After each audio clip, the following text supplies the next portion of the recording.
Pariwax, happy birthday. Day 3. Day 3, maintenance run. Sala all. Ilang ikot sir dito yun? Alright, 5 kilometers, teacher.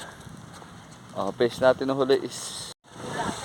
Okay, barefoot running. Day 462. With teacher. Teacher! Alright. Nagpa-retain Ano kasi ka, ako. ano sa Sir Daniel? Binago ko yung TRF. Si Idol. Okay, 1 kilometer. Teacher. Ang pace natin ay 6 minutes and 56 seconds. Ang calories burn natin ay 83 kilocalories burn. May sinasuggest si teacher. Ano sinasuggest mo, teacher? Tungkol sa vlogging. Dapat nagkikwento. Ayan. Ano, ikikwento mo yung araw na to? Dapat nagkikwento. Oh. Dapat sagutin. Masagot niya yung tanong na bakit nga ba siya nag-barefoot? Ay. Kasi naman kasi siya nakasapatos. Ay, ano, wala ng sapatos eh. Basic question. Okay, 2 kilometers, teacher. Ang pace natin ay 6 minutes and 58 seconds. Ang calories burn natin ay 169 kilocalories burn. Alright. Anong kwento?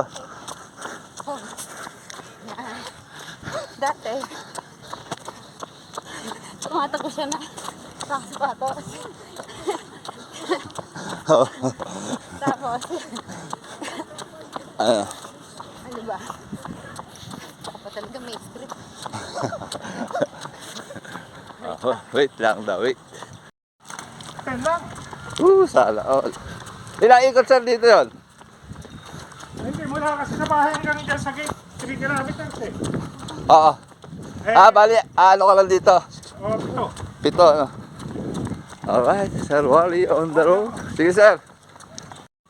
Okay, 3 kilometers, teacher. Ang pace natin ay 6 minutes and 55 seconds. Ang calories burn natin ay 256 kilocalories burn. Tuloy may kwento mo. Siyempre, bago mag-barefoot, yung white Martian shoes. Sir, kulapon. Dapat, bigay mo na experience mo. Kung ano yung pakiramdam ng naka-shoes. Kaya pala magkwenta. Hiningal ako. Siyempre, Okay, 4 kilometers, teacher. Pace natin ay 6 minutes and 44 seconds. Ang calories burn natin ay 345 kilocalories burn. May pa-fountain. Tuloy ang kwento. hinihingal sa kwenta. Mamaya sa cool down. Pariwax, happy birthday. Day 3. Day 3, maintenance run. Pare. Tito Rock's birthday run. Ilan ba yan? 10 lang. Alright, 5 kilometers, teacher. Ang pace natin ng huli is 6 minutes and 44 ba? Overall pace natin ay 6 minutes and 55 seconds. Ala jumugal ata tayo ng huli. Ay hindi, pumilis din ano. Ha? Pumilis tayo. Mabilis ang kwenta. 6:44 eh. Average pace natin is 6:52. Oras, ano?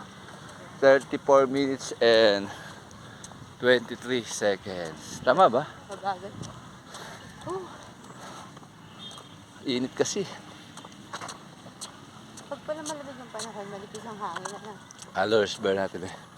432 kilocalories burn. Tuloy may kwento mo. Ayan, di ba dapat sagutin niya muna yung tanong na May tanong ba? bakit siya nag-barefoot? Ayan. O, iba, Bakit? bakit nga ba? Bakit nga ba? Ano yung dahilan? Siyempre, una-una, pag wala kang sapatos, Mahal wala ang- kang pabili eh. Ano ka na, easy access. Saka ito kasi gusto mo, kaya nagustuhan niya. mag-e-effort ka na para kahit hindi ka bumili ng sapatos. Sa akin din, may benefits ang barefoot. Ano benefits ng barefoot, Yan, teacher? malayo ka sa injury. Yan. Ano mga Kaya nga lang benefits? nga, Ano? Kailangan nga lang, malinaw ang mata mo. Una, attentive ka. Kailangan i-scan mo yung dadaanan mo. Baka Yan. may matulis. Parang ikaw ang barefoot ah. Yo. Tapos, pag kasi barefoot ka, yung paa mo may sariling shock. Pag lumapat siya sa semento o sa lupa, alam niya yung tamang tapak. Yawn! Pero pag nakasapatos ka, gagamayin mo pa yung sapatos mo na yan.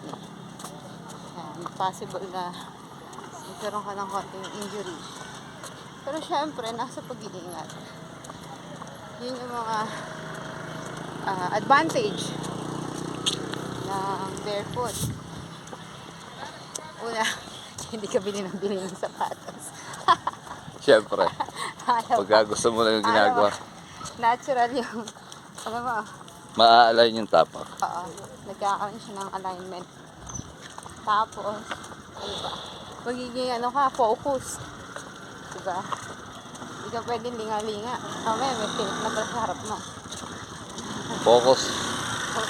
Tapos, magiging makalyo na yung talampakan.